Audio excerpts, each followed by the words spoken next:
Di Selandia Baru kemarin ada seorang Muslim yang memiliki 3.500 sapi perah. Sapinya di Selandia Baru, di dekat Kutub Selatan, diperah di sana. Tapi itu rezeki beragam hamba Allah di seluruh dunia. Diperah, diproses, jadikan susu, terbang menuju ke pemilik rezekinya masing-masing. Ada yang di Amerika, di Inggris, di Cina, ada yang di Indonesia. Dia datang.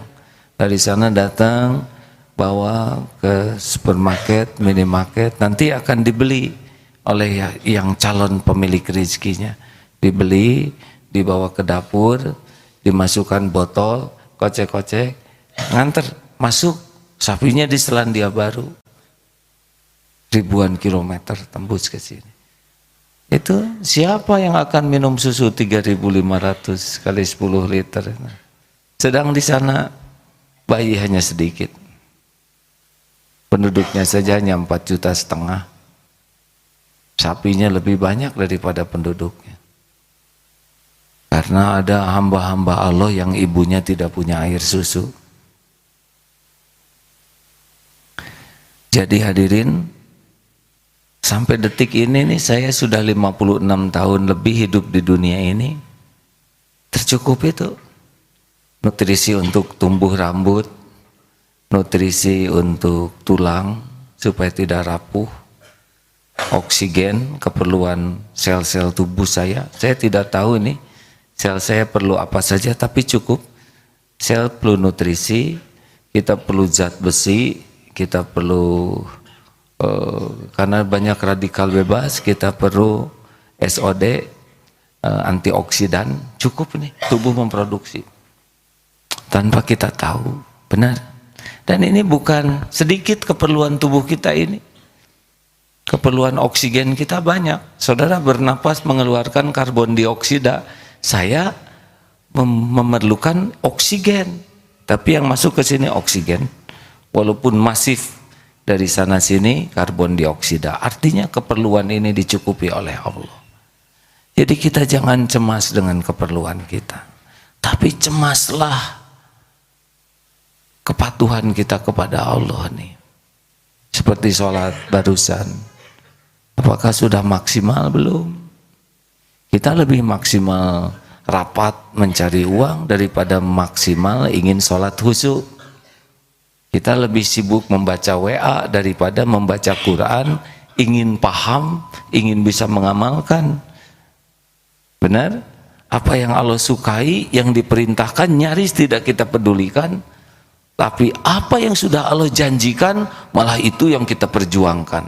Salah alamat. Makanya tenang hadirin. Bisa dibuka ini. Saya memerlukan angin. Alhamdulillah. Bukan tidak boleh kita menyempurnakan ikhtiar. Jangan disamakan janin dengan sekarang, karena janin kita tidak bisa keluar. Kita juga tidak bisa membedakan waktu, tidak boleh menyamakan sekarang dengan waktu kita bayi.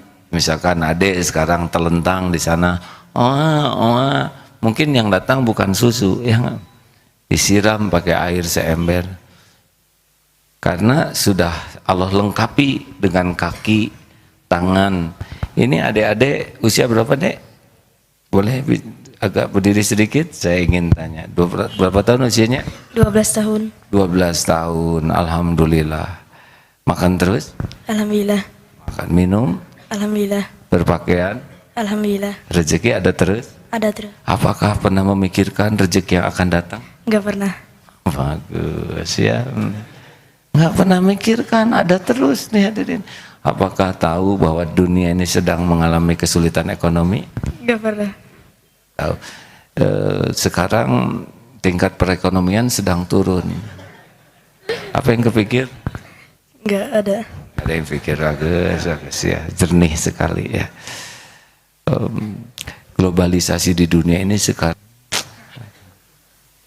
cukup rezekinya. Apakah kita harus begini terus seumur-umur? Nanti ditambah ilmunya oleh Allah, disekolahkan, dikasih wawasan, tanggung jawab kita menjadi lebih besar. Kalau ada ini wajar, tapi kalau sekarang udah besar misalkan, bagaimana keadaan istrimu? Nggak tahu. Nah itu beda lagi hadirinnya. Cing soleh ya deh, alhamdulillah. Tenang, jangan risau. Rezeki udah ada belum? Alhamdulillah. Yakin? Sampai kapan? Nggak tahu. Sampai meninggal ada rezekinya. Jangan takut ya. Sudah punya istri belum? Belum. Apakah cemas memikirkan calon mempelai gitu? Nggak. Aduh, enaknya hidup ya. Sok ya, ini beberapa stres. Coba yang ini stres enggak? Terima kasih Dek. Terima kasih Dek. Alhamdulillah. Silakan duduk. Nanti ketika SMA sudah ditambah ilmunya. Ketika sudah selesai kuliah sudah beda lagi tuntutan dari Allah. Tapi tetap saja ilmu yang kita miliki itu ujungnya hanya dua. Satu, membersihkan hati. Dua, menambah amal. Karena Allah Subhanahu wa taala yang zuru ila qulubikum wa amalikum. Jadi kita kuliah itu agar makin bersih hatinya. Tauhidnya makin bagus, bersih dari musyrik, bersih dari munafik, bersih dari fasik, dan agar produktif kita menjadi orang yang berbuat baik lebih banyak lagi. Kan prinsipnya kita bertambah ilmu, sekolah, kuliah tuh supaya tambah produktif kebaikan kita. Khairun nas anfa'uhum linnas. Sedangkan apa yang akan kita dapatkan tidak usah risau, karena itu sudah ada dalam janji Allah. La in syakartum la azidannakum. Syukur saja, nanti janji Allah datang. Takwa saja, wa may yattaqillah yaj'al lahu makhraja. Nanti ada jalan keluar. Sing yakin ke Allah, wa may yatawakkal 'ala Allah fahuwa hasbuh. Makin yakin, makin terjamin. Jadi apa yang Allah janjikan itu udah nggak usah kita ragukan, tinggal apa yang Allah perintahkan. Lebih sederhana, bukan?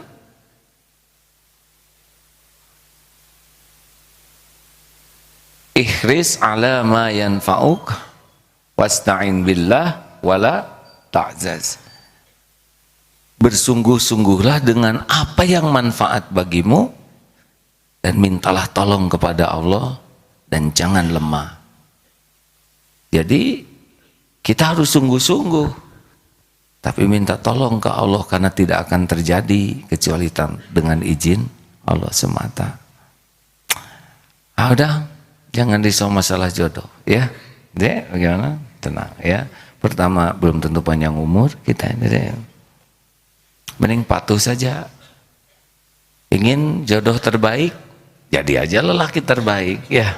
Allah kan tahu. Akhwat, jangan cemas masalah jodoh, tak cemas juga belum ada jodohnya. Lebih baik cemaslah, tidak serius kepada Allah. Aduh, saya ngomong gini sambil hati itu gelisah karena mudah bicara itu ya, tapi untuk mempraktekannya perlu lebih gigih dibanding dengan bicara. Silakan. Al-Ankabut ayat 60, Toha 132. A'udzu billahi minasy syaithanir rajim. Wa ka'ayyim min dabbatin la tahmilu rizqaha Allahu yarzuquha. لا تحمل رزقها الله يرزقها وإياكم وهو السميع العليم. Beberapa banyak binatang yang melata yang tidak sanggup membawa rezekinya atau makanan kebutuhannya, Allah yang menjamin rezekinya juga terhadap kamu. وأمر أهلك بالصلاة واصطبر عليها لا نسألك رزقا نحن نرزقك والعاقبة للتقوى. Perintahkan kepada keluargamu supaya sembahyang dan sabarlah dalam melaksanakannya. Kami Allah tidak menuntut kamu supaya mencari rezeki. Kami Allah yang menjamin rezekimu dan akibat kemenangan yang terakhir bagi orang yang bertakwa. Wabtaghu min fadlillah, kita bukan mencari tapi menjemput. Kalau mencari antara ada dan tiada. Kalau menjemput pasti ada tapi belum tentu ketemu. Istrinya di Geger Kalong Hilir, ada jemput di Geger Kalong Girang. Tidak ketemu dengan istrinya, bukan tidak ada, tapi salah jemputnya. Jangan risau dengan rezeki kita. Risaulah satu, jangan takut tidak punya rezeki, tapi takut tidak punya berkah. Gara-gara niatnya salah, caranya salah. Rezekinya ketemu, berkahnya hilang, cilaka. Kalau berkahnya hilang, tidak ada kebaikan dari rezeki kita. Jelas hadirin? Yang kita perlukan kan keberkahannya, bukan rezekinya, karena rezekinya sudah ada. Dan rezeki itu tidak harus sesuai dengan jalur yang kita tempuh. Kerjanya ini, rezeki bisa di mana? Tidak harus, beda rezeki dengan gaji. Kalau gaji dari kantor, jumlahnya tetap, waktunya, tapi rezeki kan luas. Dari Allah lewat mana saja, diantaranya lewat gaji. Makanya jangan risau gaji kecil. Risaulah kalau tidak barokah. Gaji kecil, adek punya gaji tidak? Enggak. Punya gaji tidak? Tidak. Punya gaji tidak? Tidak. Ya, masih hidup. Punya gaji tidak? Ada.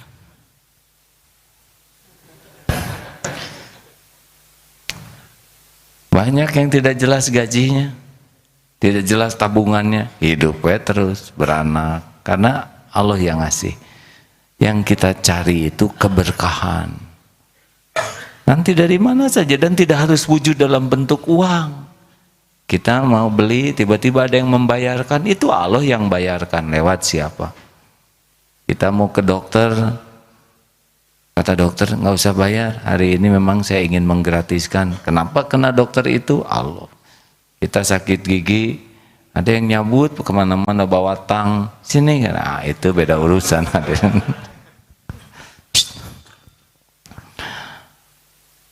Oh iya, beli kendaraan, tiba-tiba ada yang ngebayarin, ada punya hutang, tiba-tiba yang ngutangin ke kita malah udah nggak usah dipikirkan, halal, beres. Jadi tidak harus bentuknya sesuai dengan keinginan. Tiba-tiba anak dimudahkan urusan, dapat beasiswa, itu sama, hadirin. Jadi jangan ngatur Allah lah tentang rezeki mah, lempeng saja. Betulan hadirin. Ini maaf sekali ya, di antara yang hadir ini mungkin keperluan bulanan saya lebih besar daripada siapapun. Alhamdulillah dititipi anak 11. Kalah kan semua? Ada bagaimana? Belum kan? Cucu 8. Bisa dibayangkan hadirin, keluarga 2, Bandung, Jakarta. Untuk biaya dakwah juga besar sekali ya. Dan saya tidak tahu tuh dari mana rezekinya. Ngalir saja. Betul hadirin, ini mungkin takdir saya seperti ini dengan beban kehidupan sebesar ini ya, mungkin untuk membuktikan bahwa asli tuh saya tidak capek mikirin apa yang bakal saya dapatkan, sibuk saja sekuat tenaga, patuh sekuat sebisanya dengan apa yang Allah perintahkan, walaupun jatuh bangun, itu cukup. Saya belajar dari kuda. Kuda itu gak bisa keluar dari kandang kecuali dikeluarin. Suatu saat kemarau berat, rumput di sekitar eko pesantren kering. Waduh, kami yang berpikir keras, udah cuman ngangguk-ngangguk aja, ngarit gitu ada. Betul-betul berat tuh 2 tahun yang lalu. Takdirnya diundang ikut Dirgantara, pameran Dirgantara di Husein, Lanud Husein. Melihat kuda di sana, kata pimpinan di sana, silakan saja kalau perlu rumput. Saudara tahu kan lapangan terbang? Rumput pungkul hadirin. Masya Allah.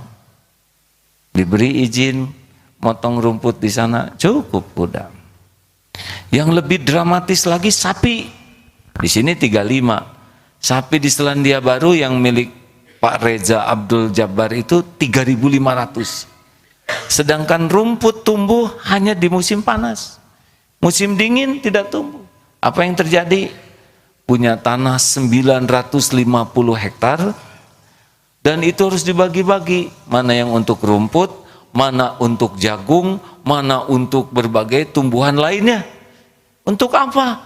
Karena pada waktu musim dingin rumput tidak tumbuh, ada jagung, ada selada dan berbagai. Maha suci Allah. Sapi emang gak banyak mikir. Saya lihat bagaimana supaya rumput tumbuh, helikopter terbang ngasih pupuk. Datang traktor, Masya Allah, demi sapi. Oh asli nih hadirin. Ya Allah, sapi musim dingin harus makan enak. Petani itu nanam ya. Jadi jangan risaulah. Gajah tidak sekolah segitu gemuknya. Ikan paus sehari perlu 3,5 ton hadirin makanannya. Dibuat oleh Allah mulutnya lebar. Sebab kalau mulutnya kecil, bisa kram itu. Kenapa paus manyun kram? Coba kalau mulut paus kecil ngegayam so, bisa rontok nih. Masuk. Ikan-ikan kecil ngumpulnya karena ada plankton. Makhluk-makhluk kecil ngumpul makan itu. Dan planktonnya itu tertarik kepada pipisnya paus. Jadi muter. Paus pipis dimakan plankton, plankton dimakan ikan kecil dimakan paus. Artinya paus makan ya kencingnya sendiri. Atau kencing di laut mau berapa liter ada.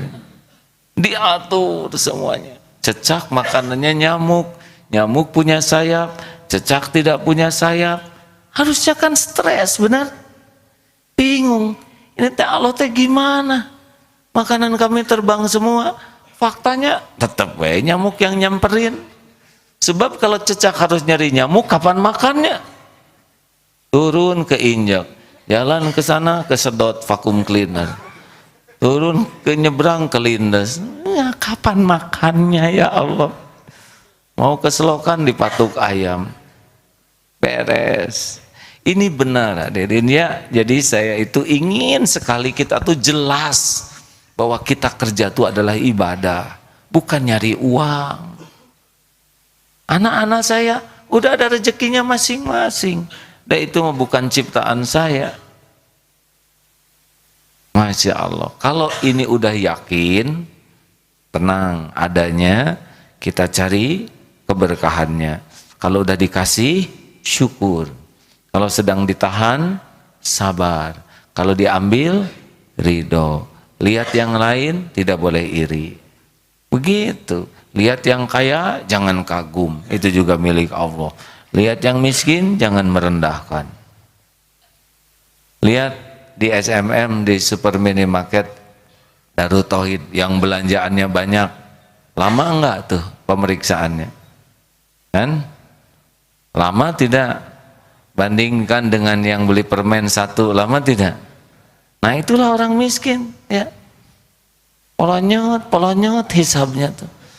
Model-model yang banyak kendaraan, banyak ini, lama tuh dihisabnya. Termasuk yang banyak istri, lama itu. Saya lebih lama daripada Ustadz Mulyadi. Tapi Ustadz Arifin Ilham lebih lama lagi yang ngambil.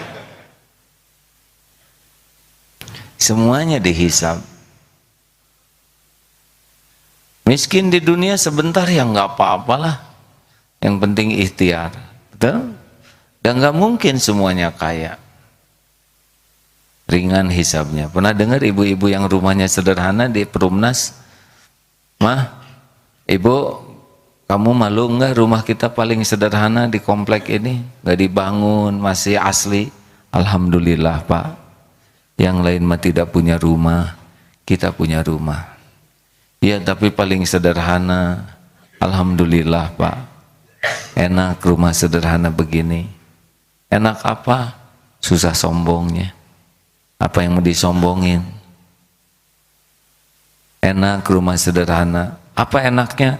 Tidak ada yang iri sama rumah kita. Apa yang mau diiriin?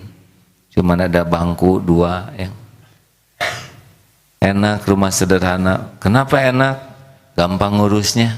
Ngepel juga tinggal set set set pakai kaki, muter-muter beres. Enak rumah sederhana Pak. Kenapa enak? Tidak diminatin maling. Rumah kita kan nggak ada kuncinya. Maling masuk juga, prihatin. Malah sedekah deh. Enak rumah sederhana Pak. Apa enaknya? Ringan hisabnya. Coba, gelas 2, piring 1, itu juga tinggal setengah. Orang yang miskin sederhana, ringan. Berapa lama sih di dunia ini, benar? Tapi di akhirat, kalau dia ridho dan tetap menyempurnakan kewajibannya, pasti Allah cukupi, ya. Hanya memang keinginan dunianya mungkin yang dibatasi. Jadi gimana nih, mau kaya atau miskin? Tetap ya mau kaya. Saya emang nggak mau. Saya hanya mau cukup. Perlu buat makan? Cukup. Buat anak sekolah? Cukup. Buat beli kendaraan? Cukup. Buat ganti rumah? Cukup. Buat ke Mekah?